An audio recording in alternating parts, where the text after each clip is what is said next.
अगर हम लोग को कहीं पे भी इस तरीके के क्वेश्चन मिल जाए और ये जो x है इस x की वैल्यू फाइंड आउट करनी हो तो हम लोग कैसे करेंगे। सबसे पहले चलिए क्वेश्चन लिखते हैं। क्या है, x/2 plus 4/x is equal to -3.5।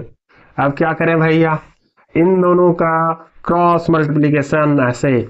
तो सबसे पहले क्रॉस मल्टीप्लीकेशन में क्या होता है, इन दोनों को आपस में नीचे मल्टीप्लाई करते हैं 2 × x। उसके बाद इस वाले को इसमें यानी x × x प्लस इस वाले को इसमें यानी 2 × 4 is equal to -3.5। x × x x² plus 2 × 4 8 upon 2 × x 2x is equal to -3.5।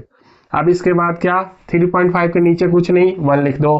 Cross multiplication इसको इसमें इसको इसमें यानी 1x² plus 8 is equal to -3.5 multiply 2x। अब इसके बाद क्या, 1 अगर हम लोग सब में मल्टीप्लाई करेंगे कोई फर्क नहीं पड़ता, ज्यों कहते हो 3.5 मल्टीप्लाई 2 कितना हो जाएगा 7, साथ में x ज्यों कहते हो। अब ये जो माइनस का साइन है माइनस का साइन ज्यों कहते हो। अब ये -7x को उठा के इधर लाएंगे, हमारा क्या हो जाएगा x² plus 8 plus 7x is equal to 0। अब इसके बाद क्या, इस वाले को हम लोग यहाँ पे लिख दें। क्या है, x² plus 8 plus 7x is equal to 0। अब इसके बाद हमारा क्या हो जाएगा, x² रीअरेंज कर दो plus 7x plus 8 is equal to 0।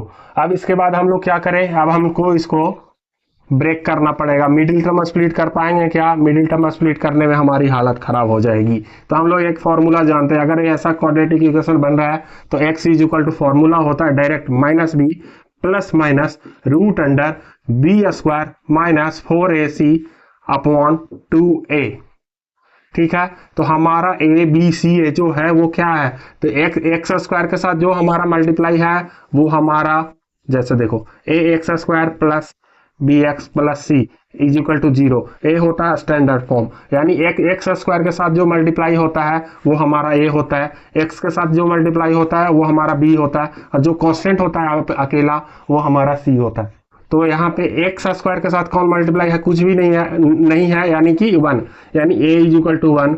b मतलब हमारा क्या, x के साथ क्या हमारा मल्टीप्लाई है 7, यानी b इज इक्वल टू 7। अब इसके बाद c जिसमें साथ कोई x नहीं है तो c इज इक्वल टू हमारा क्या है 8।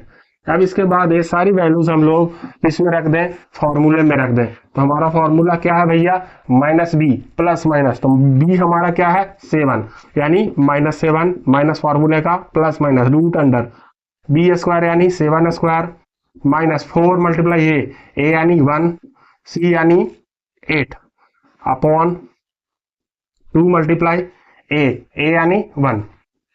ठीक है, उसके बाद -7 प्लस माइनस √7² यानी 49 माइनस 4 8 जा 32 upon 2 is equal to -7 plus minus √49 में से 32 माइनस करें तो हमारा क्या आ जाएगा, एक तो 7 और दूसरा क्या हो जाएगा 17। 49 माइनस 32 क्या हो जाएगा हमारा 17 अपॉन 2। अब इसके बाद क्या करें, कुछ लोग बोल देंगे इसको आंसर है भैया x इज इक्वल टू, तो मेरे भाई ये क्वाड्रेटिक इक्वेशन बन रहा है। ठीक है, इसको सॉल्व करके सबसे पहले अगर हम लोग इसको सॉल्व कर रहे हैं तो ये हमारा क्वाड्रेटिक इक्वेशन बन रहा है। तो क्वाड्रेटिक इक्वेशन में हमारा x की वैल्यू सिंगल वैल्यू नहीं आएगा, ये नहीं कि x की वैल्यू 2 आ गया बस अकेला 2 आ गया, नहीं 2 के साथ कुछ और आएगा, 2 आंसर आएंगे हमेशा। जैसे मान लिया 3 आया तो 4 आ जाएगा, 5 आया तो 8 आ जाएगा, कुछ भी अच्छा आ जाएगा, लेकिन 2 नंबर आएंगे, 2 नंबर्स आएंगे ऐसे। तो हमारा एक क्वाड्रेटिक इक्वेशन है, तो ऐसे हम लोग नहीं लिख सकते। तो इसको हम लोग कैसे लिखे, देखो हमारा क्या है x is equal to -7 plus minus √17 upon 2। तो देखो एक बार ये जो प्लस है उसको कंसीडर करके चलो, तो x is equal to -7 plus √17 upon 2। ठीक है, इससे प्लस लेके कर दिया।